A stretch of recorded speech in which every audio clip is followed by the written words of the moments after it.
മലയാള സാഹിത്യ സൗരപഥത്തിൽ അക്ഷരത്തെളിച്ചമാർന്ന അരുണോദയങ്ങൾ അനവധിയേകിയ ജ്ഞാന സൂര്യൻ. എഴുത്തിന്റെ ഏഴഴകുകൊണ്ട് മലയാളി മനസ്സിലാകെ മായാത്ത മാരിവില്ലിൻ ചന്തമൊരുക്കിയ കഥാകാരൻ. സാഹിത്യരംഗത്തും സിനിമാരംഗത്തും മനോഹരവും മാസ്മരികവുമായ തൂലികാസ്പർശത്താൽ രചനാ വൈദഗ്ധ്യത്തിന്റെ നിത്യവസന്തം തീർത്തു MT വാസുദേവൻ നായർ എന്ന സർഗധനൻ. സങ്കീർണവും സങ്കടകരവുമായ മനുഷ്യ മനോഭാവനകളെ ഇത്രയേറെ അറിഞ്ഞനുഭവിച്ച് അനാവരണം ചെയ്ത് പുസ്തകത്താളുകളിലൂടെയും ചലച്ചിത്ര കാഴ്ചകളിലൂടെയും മലയാളികൾക്ക് പകർന്നേകിയ മറ്റൊരു രചയിതാവില്ല എന്നത് ഉറപ്പാണ്. വാക്കുകളുടെ സൗന്ദര്യവും സൗരഭ്യവും കൊണ്ട് അനുവാചക ഹൃദയങ്ങളെ ആസ്വദിപ്പിച്ച് ആനന്ദിപ്പിച്ച MT എന്ന മഹാപ്രതിഭയെ തേടി ജ്ഞാനപീഠവും പത്മഭൂഷണും പത്മവിഭൂഷണുമടക്കം പുരസ്കാരങ്ങൾ അനേകമെത്തി. കാലത്തിന്റെ കടലാസിൽ ഒരിക്കലും മായാത്ത കയ്യൊപ്പ് ചാർത്തിയ കരകൗശലത്തിന്റെ ഉടമയ്ക്ക് പ്രണാമം. ഓർമ്മയിലെന്നും MT വാസുദേവൻ നായർ.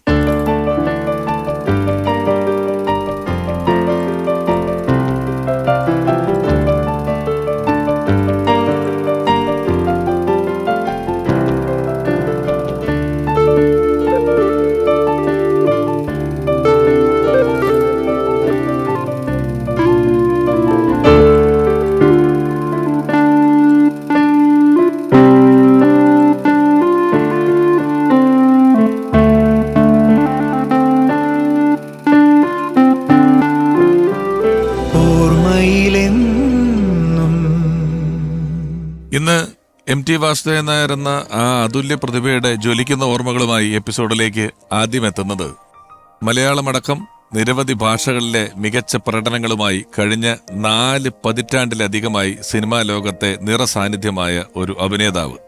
നിരവധി ഭാഷകളിൽ അദ്ദേഹത്തെ നമ്മൾ കണ്ടിട്ടുണ്ട്. അഭിനേതാവായി കണ്ടു, നർത്തകനായി കണ്ടു. സർവോപരി MT വാസുദേവൻ നായരുടെ തിരക്കഥയിൽ അതിമനോഹരമായ നിരവധി കഥാപാത്രങ്ങളെ വെള്ളിത്തിരിയിൽ അവതരിപ്പിച്ച് ഫലിപ്പിച്ച നടൻ. സ്നേഹപൂർവ്വം സ്വാഗതം ചെയ്യുന്നു ഈ വേദിയിലേക്ക് അഭിനേതാവ് വിനീത്.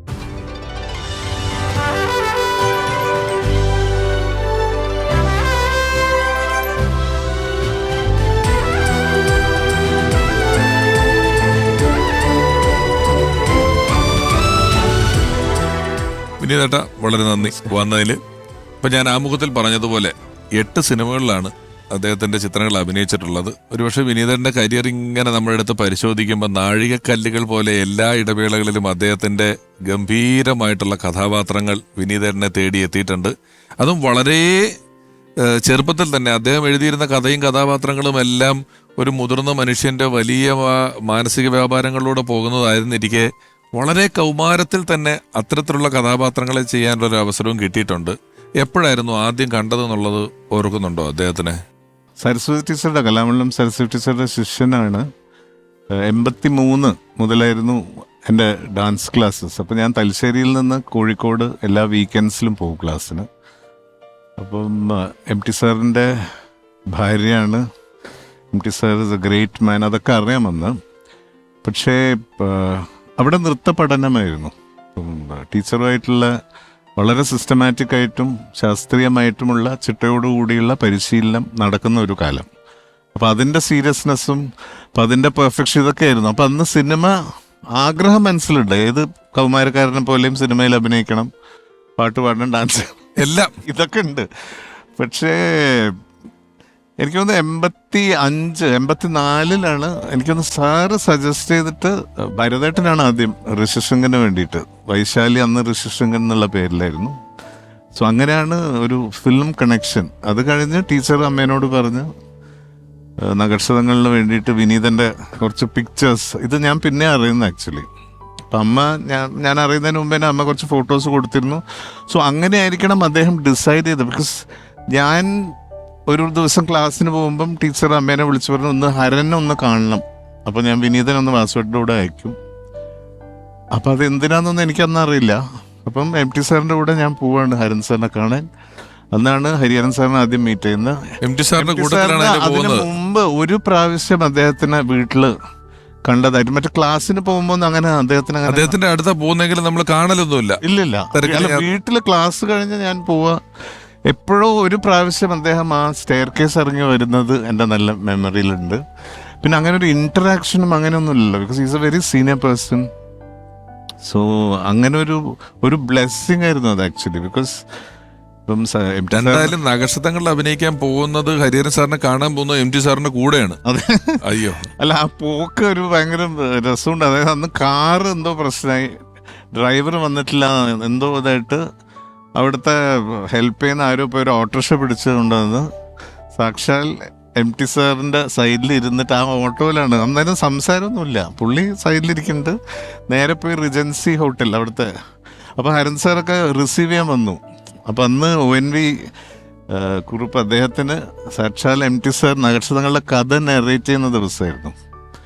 സോ അത് വിറ്റ്നസ് ചെയ്യാനുള്ള ഒരു മഹാഭാഗ്യം എനിക്കുണ്ടായത്. ഗ്രേറ്റ്. ഇരിക്കൂ. Thank you.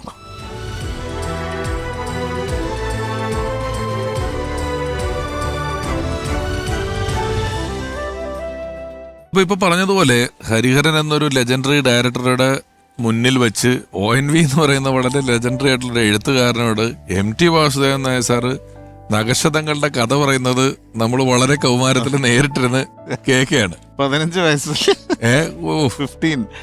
ആൻഡ് അതെന്തോ ഒരു മഹാഭാഗ്യമായിരുന്നു തോന്നുന്നു. ബിക്കോസ് അന്ന് ശരിക്കും അദ്ദേഹത്തിന്റെ കഥകൾക്ക് അങ്ങനെ ഒരു വായന എന്ന് പറയുന്ന പരിപാടി ഉണ്ടോ? അദ്ദേഹത്തിന്റെ ഒരു കഥയിൽ ഒരു വേഷം കിട്ടിയാൽ എല്ലാരും പോയി ചെയ്യല്ലേ ഉള്ളൂ. നടന്മാർക്കൊക്കെ അങ്ങനെ ഒരു കഥാകഥനൊന്നും ഇല്ലല്ലോ ജനറലി. പിന്നെ ഞാൻ ചെയ്ത് അത് കഴിഞ്ഞിട്ട് ഞാൻ ഹരൻ സാറിന്റെ പടങ്ങളൊക്കെ ചെയ്യുമ്പോഴായാലും സ്ക്രിപ്റ്റ് വായിക്കാം.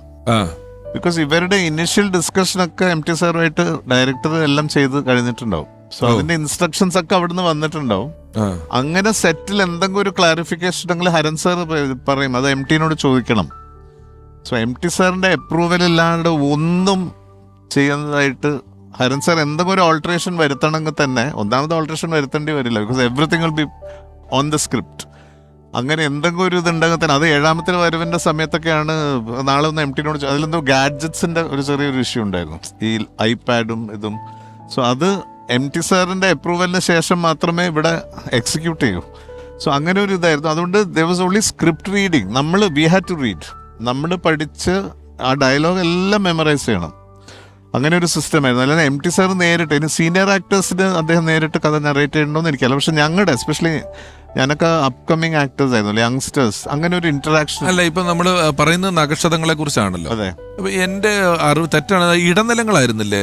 ഇടനിലങ്ങൾ എന്റെ ആദ്യത്തെ പടം. ഇടനിലങ്ങൾ കഴിഞ്ഞ് ഈ പടം വന്നു നഗക്ഷതങ്ങളായിട്ടാണ്. നഗക്ഷതങ്ങളില് ഹരൻ സാർ കാസ്റ്റ് ചെയ്യുന്നത് രാമു എന്ന് പറയുന്ന കഥാപാത്രം. അന്നുമൊക്കെ ഈ സിനിമ ഇപ്പൊ നമ്മൾ നഗക്ഷതങ്ങളൊക്കെ കാണുകയാണെങ്കിലും വളരെ സാധാരണത്വമുള്ള ആളുകളും ഈ ഒരു ട്രാജിക് എൻഡിങ് എന്ന് പറയുന്നത് ഒരുപാട് കഥകളിൽ അദ്ദേഹം ഉപയോഗിച്ചിട്ടുണ്ട് അല്ലെ.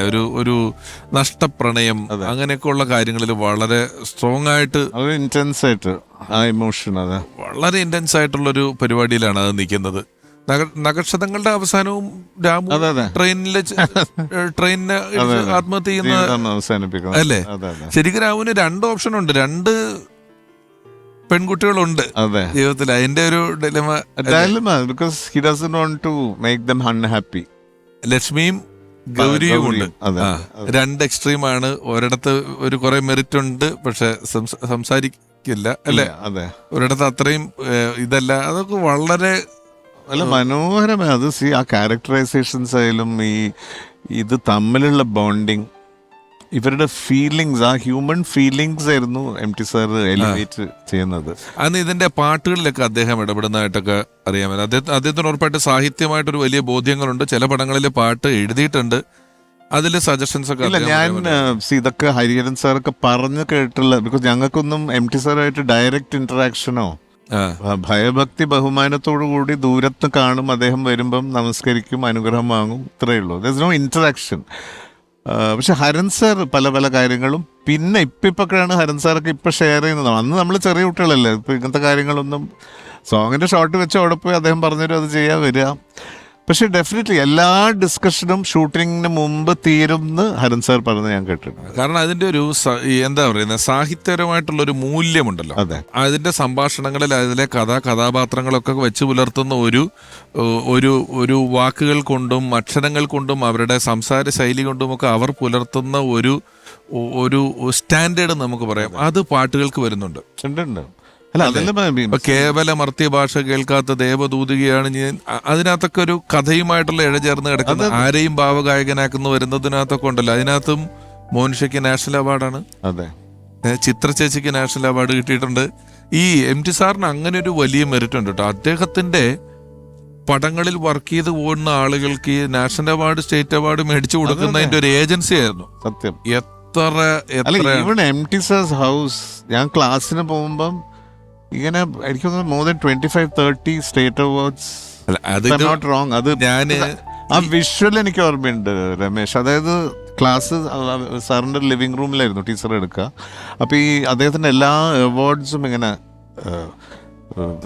ഞാന് സാധാരണഗതിയിൽ ഈ പരിപാടി അവതരിപ്പിക്കാൻ വരുമ്പോൾ ഇവിടെ വരുന്ന പല ആളുകളുടെയും പ്രൊഫൈൽ വഴി ഒരു യാത്ര നടത്തും. എനിക്ക് എന്തെങ്കിലും പറയണേം ചോദിക്കുകയൊക്കെ വേണമല്ലോ.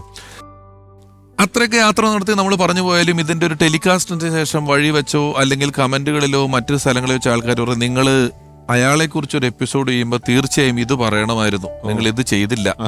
നിങ്ങൾ ഇന്നയാളെ കുറിച്ച് ഒരു എപ്പിസോഡ് ചെയ്യുമ്പം ഇന്നത് പറയണമായിരുന്നു, അത് ഉണ്ടായില്ല എന്നൊക്കെ പറയും. ഒരു പക്ഷേ പ്രേക്ഷകരോട് ഇപ്പോഴേ പറയാം, അങ്ങനത്തെ പരാതികളുടെ ആധിക്യം MT വാസുദേവൻ നായരെ കുറിച്ച് ഒരു എപ്പിസോഡ് ചെയ്താൽ ഉണ്ടാകും. കാരണം ഒരു എപ്പിസോഡ് കൊണ്ട്, ഒരു 4 എപ്പിസോഡ് കൊണ്ടോ മുഴുവൻ കാണാപ്പാഠം പഠിച്ച് അതിലൂടെയൊക്കെ യാത്ര ചെയ്യുക എന്ന് പറയുന്നത് അസാധ്യമായ ഒരു കാര്യമാണ്. ഞാനെന്നല്ല, ഏത് വലിയ ആള് വന്നാലും അസാധ്യമാണ്. അത്രയും കാലത്തെ അത്രയും വലിപ്പമുള്ള 7 നാഷണൽ അവാർഡ്, ഒരു 18 സ്റ്റേറ്റ് അവാർഡ്, അന്തർദേശീയ അവാർഡുകളുടെ ഒരു കൊല വേറെ, ക്രിറ്റിക്സ് അവാർഡുകൾ വേറെ, അങ്ങനെ ഒരു യുഗം തന്നെയായിരുന്നല്ലോ. ഒരു പ്രദേശമുണ്ട്. ഇത് മുഴുവൻ പഠിച്ച ഒരു എപ്പിസോഡിൽ അവതരിപ്പിക്കുക എന്ന് പറയുന്നത് വല്ല നമ്മൾ എത്ര നേരം പറഞ്ഞാലും അതിൻ്റെ ഒരു അറ്റത്തൊരു കഷ്ടമേ നമുക്ക് പിടിക്കാൻ പറ്റുള്ളൂ എന്നുള്ള ബോധ്യത്തിലാണ് ഈ എപ്പിസോഡ് ആരംഭിക്കുന്നതും ചെയ്യുന്നത് തന്നെ. നിങ്ങളിപ്പോൾ ഈ ഭയഭക്തി ബഹുമാനം എന്നുള്ളത് പറഞ്ഞില്ല. സാധാരണ ഈ മലയാള ഭാഷയെ സ്നേഹിക്കുന്ന, മലയാളത്തെ വലിയ ഇഷ്ടമുള്ള ആളുകൾക്ക് ഒന്നിനെ സ്നേഹിക്കാൻ മറ്റൊന്നിനോട് ദേഷ്യം വേണമെന്നൊരു തത്വം പൊതുവെ എഴുതപ്പെടാതെ ഉണ്ട്. അവർ ഇംഗ്ലീഷിനോടും അല്ലെങ്കിൽ ഇംഗ്ലീഷ് ലിറ്ററേച്ചറിനോടും ഒക്കെ ചെറിയൊരു അകലം സൂക്ഷിക്കും. പക്ഷേ ഞാൻ കേട്ടിട്ടുള്ള MT സാർക്ക് വളരെ അപ് ടു ഡേറ്റ് ആയിട്ട് ലോക ക്ലാസിക്കുകൾ വായിക്കുക എന്നുള്ള ഈ അടുത്ത കാലത്ത് എനിക്കറിയാവുന്ന സംഭവം, അദ്ദേഹത്തിന്റെ വിയോഗത്തിനൊക്കെ കുറച്ച് മുമ്പ് അദ്ദേഹം വായിച്ച ഒരു പുസ്തകം എന്നും പറഞ്ഞിട്ട് 2ാം ലോക മഹായുദ്ധത്തെക്കുറിച്ചോ മറ്റുള്ളൊരു പുസ്തകം മമ്മൂക്കയ്ക്ക് ഗിഫ്റ്റ് ചെയ്തു.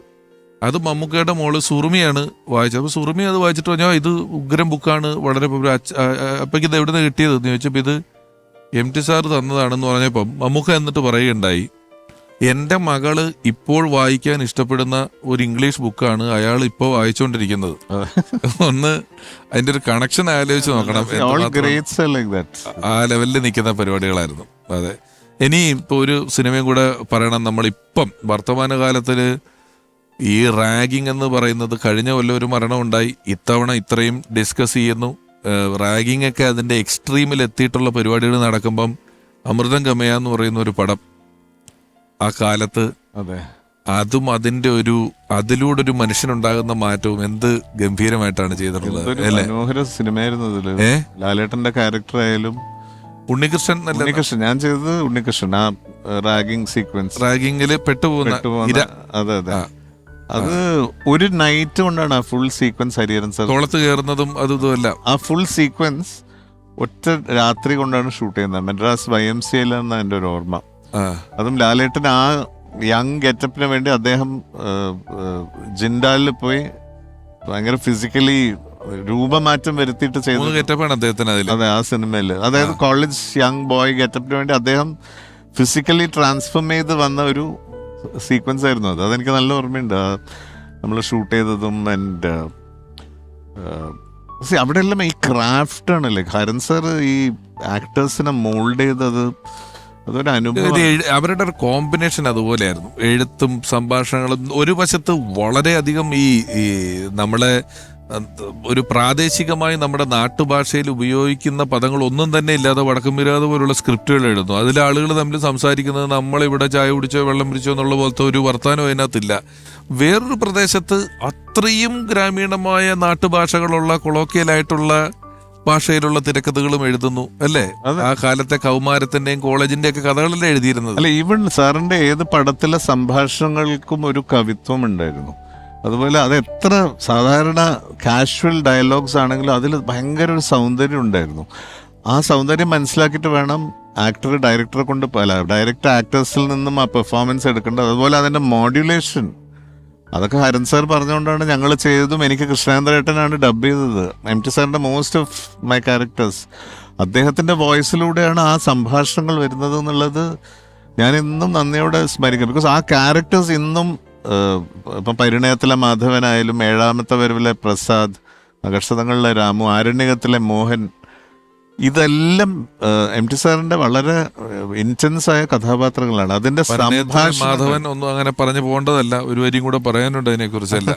ചെറുകഥകളുടെ അതിന്റെ ഗ്രാഫ് എടുത്താലും, നോവലറ്റുകൾ എടുത്താലും, നോവൽ എടുത്താലും, സിനിമകളുടെ തിരക്കഥ എടുത്താലും, എല്ലാത്തിലും കടൽ പോലെ കിടക്കുകയാണ്. എവിടെ ചെന്ന് കണ്ടാലും കടൽ പോലെ കിടക്കുകയാണ്. ഒപ്പം അദ്ദേഹം പലപ്പോഴും പറഞ്ഞുകൊണ്ട് ഇതൊക്കെ പറഞ്ഞാലും സ്വന്തം അഡ്രസ്സ് എന്താണെന്ന് ചോദിച്ചാൽ ഒരു പത്രപ്രവർത്തകൻ എന്ന് പറയാനാണ് ഇഷ്ടപ്പെടുന്നതെന്ന് അദ്ദേഹം ഒരു ഇന്റർവ്യൂവിൽ പറയുന്നത് കേട്ടിട്ടുമുണ്ട്. അല്ല, എം ടി സാറിന്റെ ഡയലോഗ്സ് നമ്മൾ ആസ് ആക്ടേഴ്സ്, ഇപ്പം എൻ്റെ ഒരു ഹമ്പിൾ എക്സ്പീരിയൻസ് വെച്ച് ഞങ്ങൾ മെമ്മറൈസ് ചെയ്യും. അതിൽ ഒരു വാക്ക് നിങ്ങൾക്ക് മാറ്റാൻ പറ്റില്ല. ഇപ്പം ഞാൻ ഋതുഭേദത്തിലെ അതിലെ ക്ലൈമാക്സിൽ ഒരു വെരി ഇൻറ്റൻസ് സീക്വൻസ് ഉണ്ട്.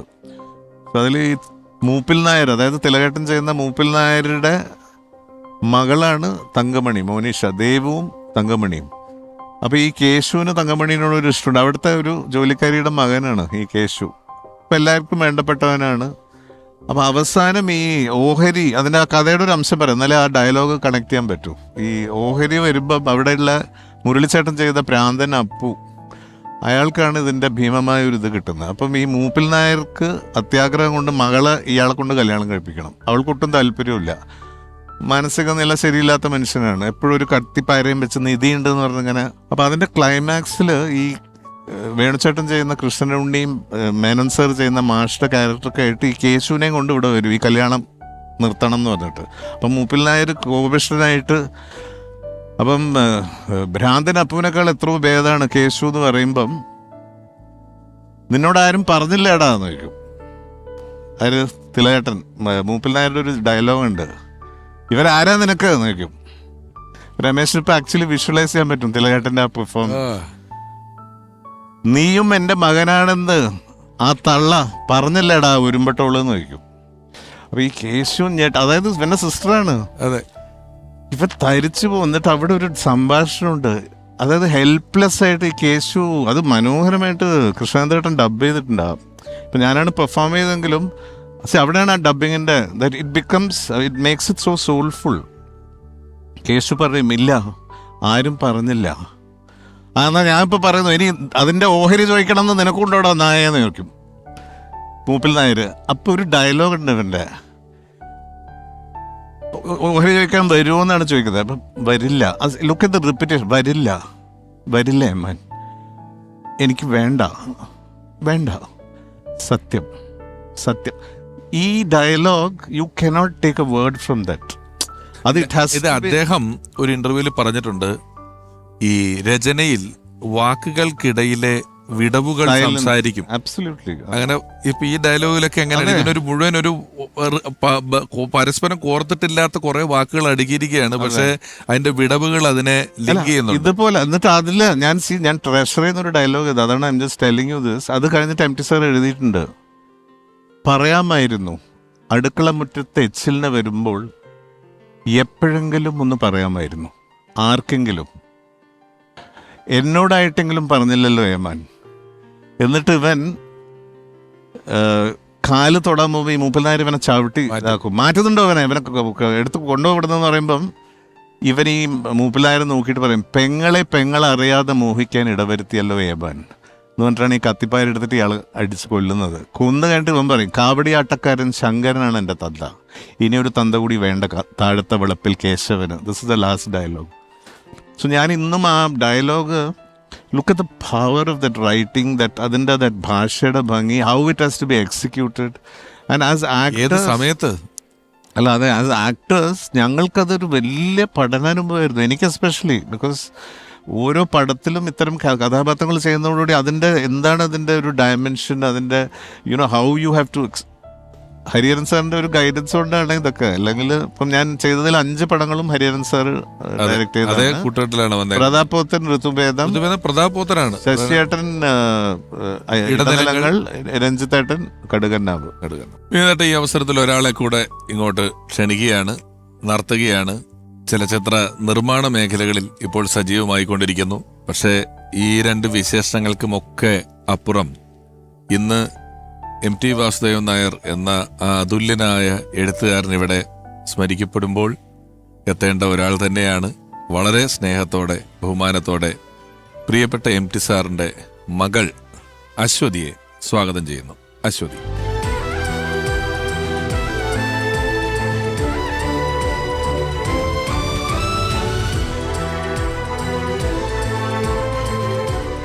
സ്വാഗതം ഒരിക്കൽ കൂടി.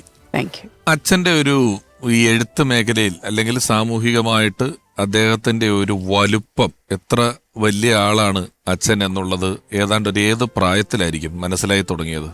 കൃത്യമായി പറയുകയാണെങ്കിൽ ഒരു ഹൈസ്കൂളൊക്കെ എത്തുമ്പോഴാണ്. എന്താന്ന് വെച്ചാൽ അതുവരെ അച്ഛൻ എഴുതാറുണ്ട്, മാതൃഭൂമിയിൽ പണിയെടുക്കണു, അപ്പോൾ പത്രപ്രവർത്തകനാണ്. പിന്നെ സിനിമയ്ക്ക് എഴുതാറുണ്ട്, ഇടയ്ക്ക് ഡിസ്കഷനൊക്കെ ആർട്ടിസ്റ്റും ഡയറക്ടേഴ്സൊക്കെ വരുന്നു.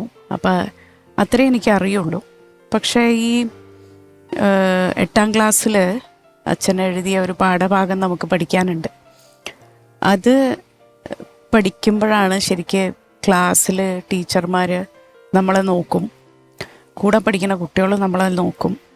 അപ്പോൾ ആദ്യം ഇതൊരു വല്ലായ്മയായിരുന്നു. പിന്നെ മനസ്സിലായി ഈ പുസ്തകത്തിലുള്ള മറ്റുള്ള എഴുത്തുകാരുടെ ഒപ്പം ഇപ്പോൾ ജീവിച്ചിരിക്കുന്ന എൻ്റെ അച്ഛൻ്റെ ഒരു പാഠഭാഗം കൂടി ഞാൻ പഠിക്കുന്നു. അപ്പോഴാണ് ശരിക്കും പറഞ്ഞ ആദ്യത്തെ ഒരു realisation, the first point of realisation അപ്പോഴാണ്. പിന്നെ കുറേ കൂടി കഴിഞ്ഞ് ഞാൻ പ്രീ ഡിഗ്രി പഠിക്കുമ്പോഴാണ് അച്ഛന് ജ്ഞാനപീഠം കിട്ടുന്നത്. അപ്പോൾ കേരളത്തിൻ്റെ അങ്ങോളം ഇങ്ങോളം സ്വീകരണങ്ങളായിരുന്നു. പലതിനും ഞങ്ങളും കൂടെ പോയിട്ടുണ്ട്. അപ്പം ആ ഒരു സമയത്തും ആണ് ശരിക്കും പറഞ്ഞാൽ ഈ സാഹിത്യകാരൻ്റെ വലുപ്പം എന്താണെന്നുള്ളത് ശരിക്കും എനിക്ക് ഒരു ധാരണയാവുന്നത്. ലളിത ജീവിതം നയിക്കുന്നതിൽ അതിനെക്കുറിച്ച് ശ്രദ്ധിച്ചിട്ടുണ്ട് എപ്പോഴെങ്കിലും? ഈ വലുപ്പത്തിന്റെ ഒരു ആഘോഷം അദ്ദേഹം നടത്തുന്നതായിട്ട് തോന്നിയിട്ടുണ്ടോ? ഒരിക്കലുമില്ല. ജീവിതശൈലി തന്നെ വളരെ ലളിതമാണ്. നമ്മളുടെ നിത്യ ജീവിതം ഒരിക്കലും ആർഭാടങ്ങളോട് താല്പര്യമുള്ള ആളായിരുന്നില്ല. എനിക്ക് തോന്നുന്നു അവരൊക്കെ വന്ന വഴി അതായത് കൊണ്ടാവാം. ആർഭാടം ഒട്ടും ഇഷ്ടമല്ല. എന്നോട് ഒരിക്കൽ പറഞ്ഞത്, we are not rich, we are only managing. ഈ ഒരു വാക്ക് എന്നോട് പറഞ്ഞത് എൻ്റെ ജീവിതകാലം മുഴുവൻ എൻ്റെ തലയിലുണ്ടാവും. എന്നുവെച്ചാൽ അത് ആണിയടിക്കണ പോലെയായിരുന്നു. അതൊരു നമുക്കുള്ളൊരു പാഠമാണത്. ഒരിക്കലും നമുക്കുള്ളതിനെ വെച്ച് നമ്മൾ ആലോചിച്ച് നമ്മൾ ഭ്രമിക്കരുത് എന്നുള്ളത്. അപ്പം ആ ഒരു മൈൻഡ് സെറ്റോടെയാണ് നമ്മളൊക്കെ വളർന്നതും. ഒന്നിനോടും അങ്ങനെ ഒരു ആകെ ഒരു എന്താ പറയുക, ഭ്രമം എന്നുള്ളത് പുസ്തകങ്ങളോടാണ്. അതെത്ര കിട്ടിയാലും എത്ര വായിച്ചാലും മതിയാവില്ല. അതല്ലാതെ ഒരു കാര്യത്തിനോടും അങ്ങനെ ഒരു ഭ്രമം അല്ലെങ്കിൽ ഒരു ആർഭാടം കാണിക്കുക ഒന്നും ഉണ്ടായിട്ടില്ല ഒരു കാലത്തും. നമുക്ക് മലയാളികളുടെ വളരെ പ്രിയപ്പെട്ട നടി, നിരവധി ഹിറ്റ് ചിത്രങ്ങൾ നമുക്ക് സമ്മാനിച്ചിട്ടുള്ള നടി, ബഹുമാനപ്പെട്ട സീമ ചേച്ചി. MT സാറിനെ ആലോചിക്കും. വാസുവേട്ടനെ കുറിച്ച് പറയുമ്പം എന്താ പറയാ, പുള്ളി മരിച്ചപ്പം ഞാൻ ഓസ്ട്രേലിയയിലായിരുന്നു. മുഴുവനും TV-യിലിരുന്ന് കണ്ടുകൊണ്ടിരുന്നു. ഒരുപാട് 9 പടം പുള്ളിക്കാരൻ്റെ പടം ഞാൻ അഭിനയിച്ചിട്ടുണ്ട്. അതെനിക്ക് ഭയങ്കര ഭാഗ്യമാണ്. പുള്ളീൻ്റെ പടം സ്ക്രിപ്റ്റ് അഭിനയിക്കാൻ പറ്റിയതിൽ നല്ലൊരു നഷ്ടമാണ് സിനിമ രംഗത്ത്. അങ്ങനെ വാക്കുകളില്ല എനിക്ക് പറയാനൊന്നും. ഏതായാലും ഇങ്ങനെ പറയാൻ പറ്റിയതിൽ എനിക്ക് സന്തോഷമുണ്ട്. നന്ദി ഏട്ടാ, നന്ദി നന്ദി നന്ദി. ചേച്ചിയൊക്കെ വളരെ വൈകാരികമായിരുന്നു. നമ്മളിത് ചെന്ന് ചോദിച്ചപ്പം ഒരു കാലഘട്ടം മുഴുവൻ ഓർക്കുകയും ആ കാലഘട്ടത്തെ സിനിമകളെ കുറിച്ചുള്ള ഓർമ്മകളും എല്ലാമായിട്ട്. നവതി ആഘോഷത്തിന് വന്ന് അശ്വതി ഇല്ലെന്ന്. നവതി ആഘോഷത്തിന് MT സാറ് ഇരിക്കുന്നുണ്ട്. ചേച്ചി തുഞ്ചൻപറമ്പിൽ ബൈക്കിൽ വന്നിട്ട് ഓൾ ഓഫ് us നമ്മളെല്ലാം ഭയങ്കര ഓവർവെൽഡ് ഇമോഷണൽ മൂമെന്റ് ആയിരുന്നു. ബിക്കോസ് അദ്ദേഹം സാക്ഷാൽ MT സാർ മുമ്പിൽ ഇരുന്ന് കാണുകയാണ്. അദ്ദേഹത്തിന് മുമ്പിലാണ് ഈ എക്സ്പീരിയൻസ് ടീച്ചറുണ്ട്. അപ്പോൾ സീമ ചേച്ചി വന്ന് എനിക്ക് ഓർമ്മയുണ്ട്. She just burst out. എന്നിട്ട് നന്ദി നന്ദി നന്ദി എന്ന് പറഞ്ഞിട്ട് അവിടുന്ന് ഇങ്ങനെ 2-3 പ്രാവശ്യം നമസ്കരിച്ചു. Because the kind of Rolls characters Seema ചേച്ചി ഹസ് പോർട്രേറ്റ് ഓൾ ടൈം ക്ലാസിക്സ്. ഈ നോവല്, ചെറുകഥ, കഥകൾ എന്നൊക്കെ പറയുന്നതിന്റെ എഴുതുന്നതിന്റെ ഒരു ആഖ്യാന രീതിയിൽ നിന്നും വലിയ വ്യത്യാസമുള്ള ഒന്നാണ് സിനിമയുടെ തിരക്കഥ എന്ന് പറയുന്നത്.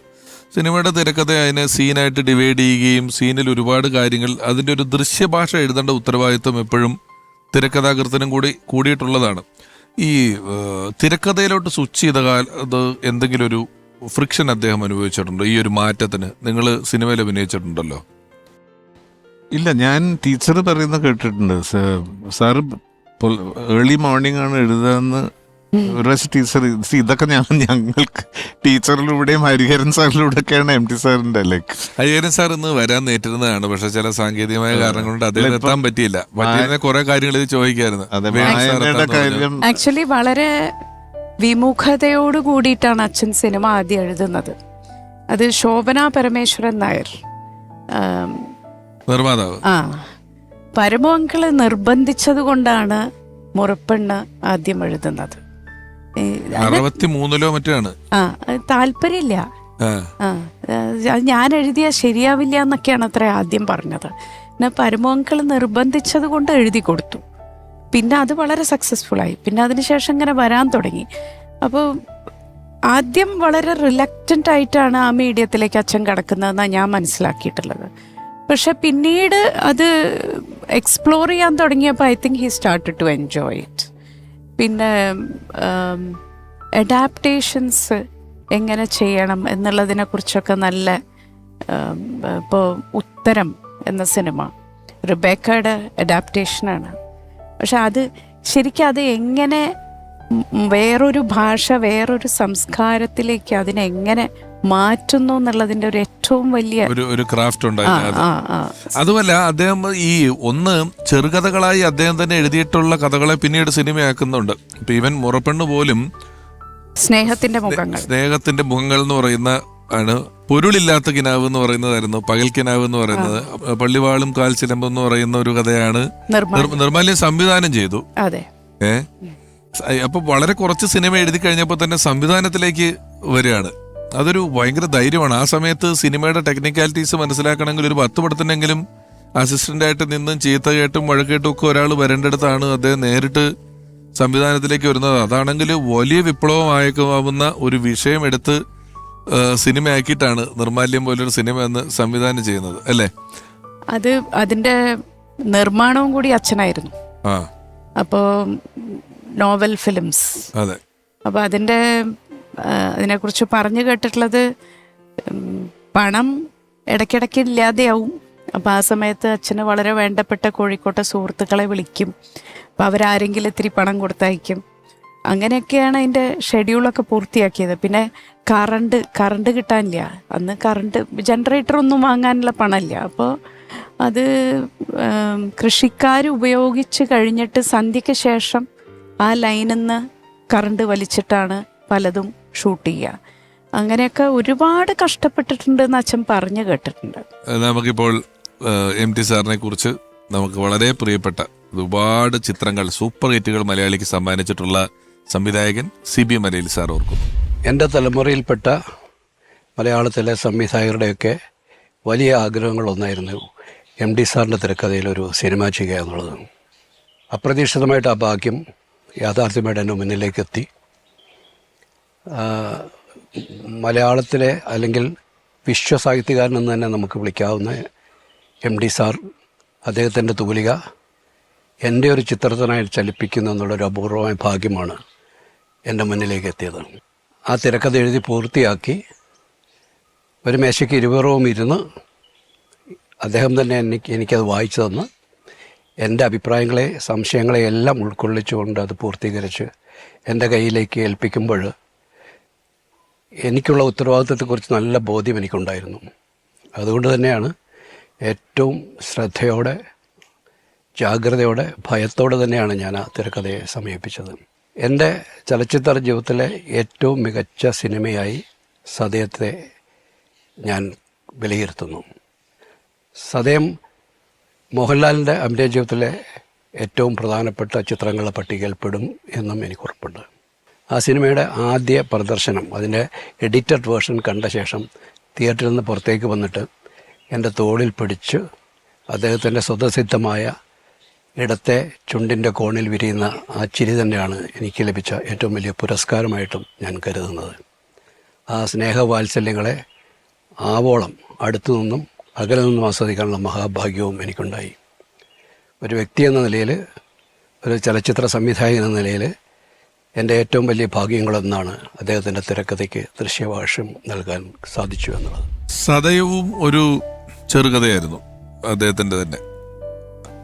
ശത്രു എന്ന് പറയുന്ന ഒരു ചെറുകഥ പിന്നീട് ചിത്രമാക്കിയതാണ്. അതിൻ്റെ അവസാനമൊക്കെ ചില ഡയലോഗുകൾ, ഭയത്തിൻ്റെ നിറം എന്താണ്, അത് പല നിറങ്ങളിൽ മാറി മാറി വരും എന്നൊക്കെ പറയുന്ന രീതിയിലുള്ള ചില ഡയലോഗുകളും എല്ലാം ഉണ്ടായിരുന്നു. ഈ പറഞ്ഞ പോലെ ഞാൻ നേരത്തെ വിനേടുള്ളപ്പോൾ പറഞ്ഞു, അദ്ദേഹത്തിൻ്റെ സിനിമകളിൽ നിന്ന് അംഗീകാരം കിട്ടിയിട്ടുള്ള ആളുകളുടെ എണ്ണം വളരെ കൂടുതലാണ്. ഒന്ന് അത്, രണ്ട് വളരെ എസ്റ്റാബ്ലിഷ്ഡ് ആയ ഒരു എഴുത്തുകാരൻ സംവിധായകൻ എന്നുള്ള നിലയിലാണെങ്കിലും പുതിയ ആളുകളെ ഇൻട്രൊഡ്യൂസ് ചെയ്യുന്ന കാര്യത്തിലുള്ള ധൈര്യം. PJ Antony Nirmalyam national award, Monisha Nakhakshathangal national award, അതിൽ തന്നെ KS ചിത്രയ്ക്ക് അവാർഡ്, ONV കുറുപ്പിന് വൈശാലിക്ക് നാഷണൽ അവാർഡ്, ഓപ്പോള് ബാലങ്കേ നായർക്ക് അവാർഡ്, S ജാനകിക്ക് ഉണ്ട്. എത്രയോ അവാർഡുകൾ ഇങ്ങനെ എണ്ണി പറഞ്ഞാൽ ഇനിയും കിടക്കുകയാണ്.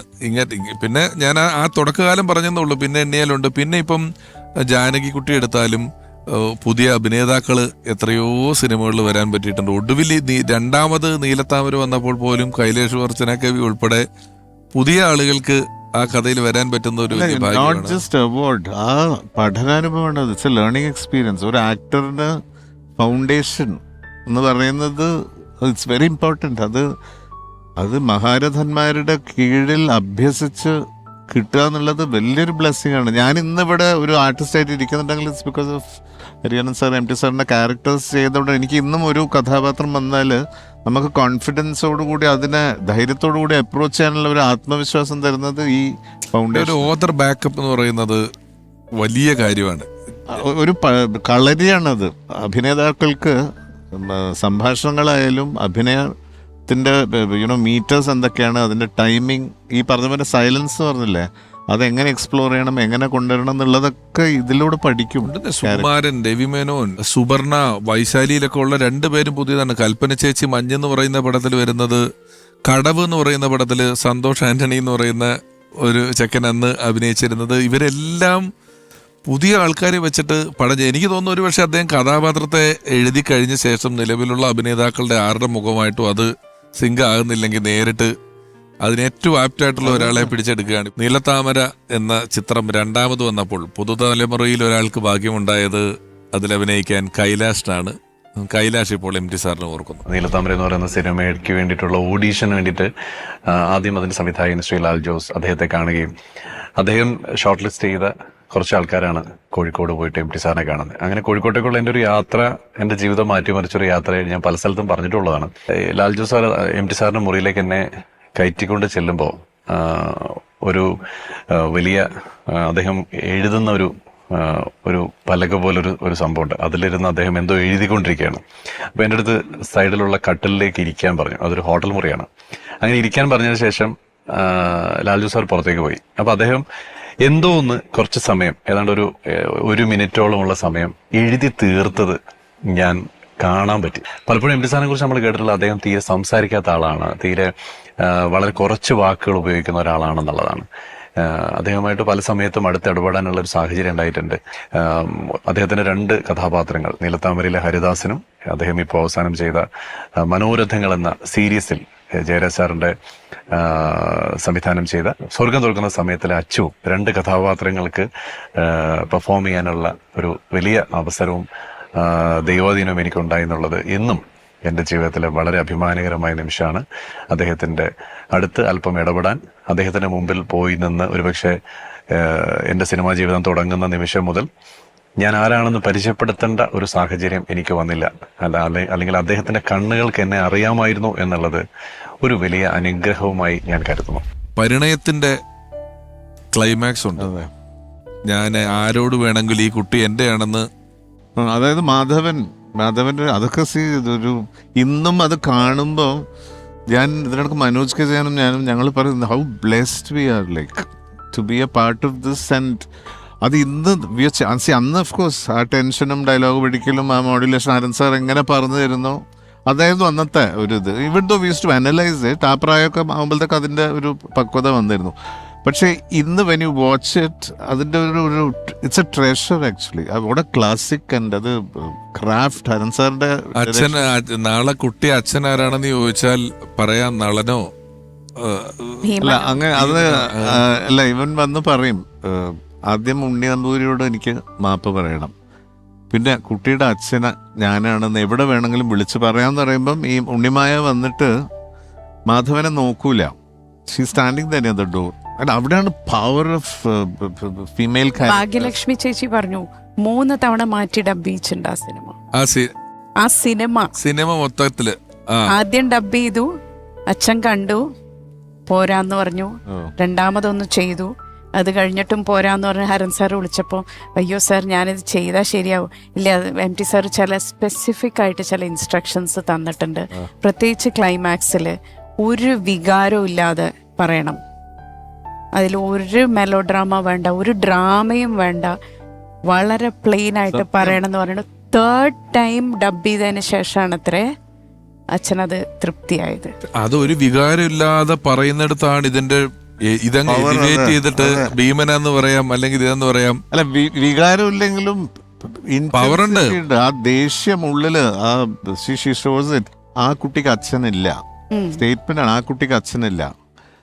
അങ്ങനെ പേര് പറയണമെന്ന് നിർബന്ധം പറഞ്ഞാൽ പറഞ്ഞേക്ക് കുഞ്ഞുണ്ണി, മനോജിന്റെ ക്യാരക്ടറാണ് കുഞ്ഞുണ്ണി, പറഞ്ഞേക്ക് കുഞ്ഞുണ്ണി, നളൻ അല്ലെങ്കിൽ അർജുനൻ അല്ലെങ്കിൽ ഭീമൻ. കുറച്ചു മുമ്പ് സ്നേഹത്തിനെ കുറിച്ച് ഇവിടെ ആരും പറയുന്നത് കേട്ടു. എനിക്കും തോന്നിയിരുന്നു സ്നേഹം. പക്ഷെ അത് അരങ്ങത്ത് കണ്ട ഏതോ വീരനായകനോടായിരുന്നു എന്ന് പിന്നെയാണ് മനസ്സിലായത്. ഈ മാധവനോടല്ല, നിശ്ചയം. നിശ്ചയം ഇവർക്ക് പോകാം, ഇവർക്ക് പോകാമെന്ന് മനോജനെ ഫേസ് ചെയ്തിട്ടാണ് ഈ അത് മോഹിനി അതിമനോഹര. ഇയാളാണെങ്കിൽ ഈ പ്രണയ നൈരാശ്യത്തിലാണ് കുടിച്ച് നശിച്ച് ഇങ്ങോട്ടെത്തിയിരിക്കുന്നത്. ബഹുഭൂരിപക്ഷം കഥകളിലും ട്രാജഡിയാണ്. ഇതിങ്ങനെ നഷ്ടനായകന്മാരാണ്, നഷ്ടപ്രണയങ്ങളാണ്, നഷ്ടനായികമാരാണ്. എപ്പോഴും അച്ഛനോട് ചോദിച്ചിട്ടുണ്ടോ ഇത് എന്താണ് നിങ്ങൾ എഴുതി വരുമ്പോ അവസാനം ഇതിനകത്ത് ഇതാണല്ലോ പരിപാടി എന്നുള്ളത്? പരിണയത്തിൽ it is woman empowerment. She takes it, she rejects all this. ഭൂരിപക്ഷം ഈ പറഞ്ഞ പോലെ ചെയ്തിട്ടുണ്ടെങ്കിലും ഒരാളുടെ നഷ്ടമുണ്ട് അകാരണം. അത് നിങ്ങളൊരു വലിയ വില്ലനൊന്നുമല്ല, നിങ്ങൾ പല സാഹചര്യങ്ങൾ കൊണ്ട് അങ്ങനെയായി കുടിച്ചു, നിങ്ങളുടെ ഡാൻസ് കഥകളികൾ നിങ്ങൾ നിർത്തി, അങ്ങനെയാണ് വരുന്നത്. അതിപ്പോ പഞ്ചാഗ്നിയിലെ കഥാപാത്രമൊക്കെ എല്ലാവരും സ്ത്രീ കഥാപാത്രങ്ങളൊക്കെ ബലമുള്ളതുണ്ട്. വൈശാലിയിലെ കഥാപാത്രം, ആൾക്കൂട്ടത്തിൽ തനിയിലെ കഥാപാത്രം, ആരണ്യകത്തിലെ കഥാപാത്രമൊക്കെ സ്ത്രീ വുമൺ എംപവർമെന്റ് ഒക്കെ ഉണ്ടെങ്കിലും നിങ്ങളുടെ ടോട്ടൽ എടുത്ത് പരിശോധിച്ചാൽ ഇതിനാകെ എപ്പോഴും ഭൂരിപക്ഷ കഥകളിലും വലിയ നഷ്ടങ്ങൾ ഉണ്ടാകുന്ന, അത് ശരിക്ക് വ്യവസായ സിനിമയ്ക്ക് ചേർന്നൊരു പാറ്റേൺ അല്ല. വ്യവസായ സിനിമ, കൊമേഴ്സ്യൽ സിനിമയിൽ എപ്പോഴും ഹീറോ സക്സസ്ഫുൾ ആയിട്ട് അങ്ങനെ പോകുന്ന സിനിമകളാണ് ഹിസ്റ്ററിയിൽ ഏറ്റവും കൂടുതൽ ഹിറ്റായിട്ടുള്ളത്. പക്ഷെ ഇത് നോക്കൂ, ഒരുമിക്ക സിനിമകളുടെയും ഒരു കഥാന്ത്യത്തിൽ ഒരു വലിയ പ്രശ്നം ഉണ്ടാകുന്നുണ്ടോ? ചോദിച്ചിട്ടുണ്ടോ അച്ഛനോട് എപ്പോഴെങ്കിലും? ഞാൻ ചോദിച്ചിട്ടില്ല. കാരണം ചോദിക്കാനുള്ള ധൈര്യമൊന്നും ഒരിക്കലും ഉണ്ടായിട്ടില്ല. പക്ഷെ ഞങ്ങൾക്ക് അങ്ങനെ പേടിക്കാൻ, നിങ്ങൾക്ക് അങ്ങനെ ഒരു ധൈര്യത്തിന്റെ പ്രശ്നമുണ്ടോ? തീർച്ചയായിട്ടും. ഒരാളെ കൂടെ ഞാനൊന്ന് ഇപ്പോൾ ഇങ്ങോട്ടേക്ക് വിളിക്കുകയാണ്. അദ്ദേഹം എഴുത്തിന്റെ പല വഴികളിലൂടെ സഞ്ചരിക്കുന്ന ഒരാളാണ്. പുതിയ കാലത്തെ എഴുത്തുകാരിൽ ഏറ്റവും പ്രഗത്ഭരായ ആളുകളിൽ ഒരാളാണ്. കവിയാണ്, ഗാനരചയിതാവാണ്, അത്യാവശ്യം തിരക്കഥ ഒക്കെ എഴുതുന്ന ഒരാളാണ്, ചെറുകഥകൾ എഴുതുന്ന ഒരാളാണ്.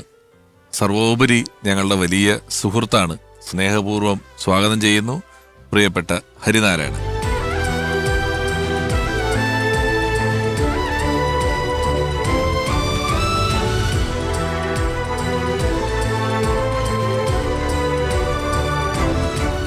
ഹരി നമസ്കാരം, സ്വാഗതം. ഹരി, ഇപ്പൊ ഞാൻ പറഞ്ഞ പോലെ പുതിയൊരു കാലത്തിന്റെ എഴുത്ത് വഴികളിൽ അല്ലെങ്കിൽ അങ്ങനെയുള്ള ആ മേഖലകളിൽ അവിടെ ഇപ്പൊ അങ്ങനെ വിരാജിക്കുന്നവരുടെ എണ്ണം താരതമ്യേന കുറവാണ്. അവിടുത്തെ ഒരു ശക്തമായ സാന്നിധ്യമായിട്ട് നിൽക്കുന്ന ആളാണ് ഹരി.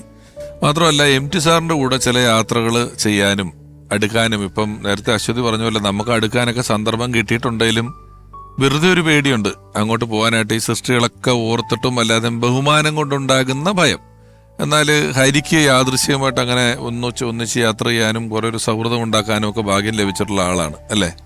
സൗഹൃദം എന്ന് പറയാൻ പറ്റില്ല, അത് ശരിയല്ല. പക്ഷെ എന്നാലും ഭാഗ്യം കിട്ടിയിട്ടുണ്ട്. അതിന് ഒരു കാരണം എം ടി സാറിൻ്റെ കൂടെ ഒരുപാട് യാത്ര ചെയ്തിട്ടുള്ള കറണ്ട് ബുക്സിൻ്റെ പെപ്പിൻ തോമസ് ആണ്. അത് നമുക്കൊക്കെ അറിയുന്ന, പിഷാരടിക്കും അറിയാം, നമ്മൾ ഒരുമിച്ചുണ്ടായിരുന്ന ദുബായിലെ ഏഷ്യ വിഷൻ അവാർഡ് ഉണ്ടല്ലോ, നിസാർ സെയ്ദ് ചെയ്യുന്ന പരിപാടി. അതെ. അപ്പോൾ യൂസഫ് ലെൻസ്മാനും ഒക്കെയുള്ള ഇവിടെ ദുബായിൽ വെച്ചിട്ട് ആണ് എനിക്ക് അദ്ദേഹത്തിൻ്റെ ഒപ്പം 3 ദിവസം അദ്ദേഹത്തിൻ്റെ റൂമിൻ്റെ തൊട്ടപ്പുറത്തെ റൂമായിരുന്നു എനിക്ക് ഉണ്ടായിരുന്നത്.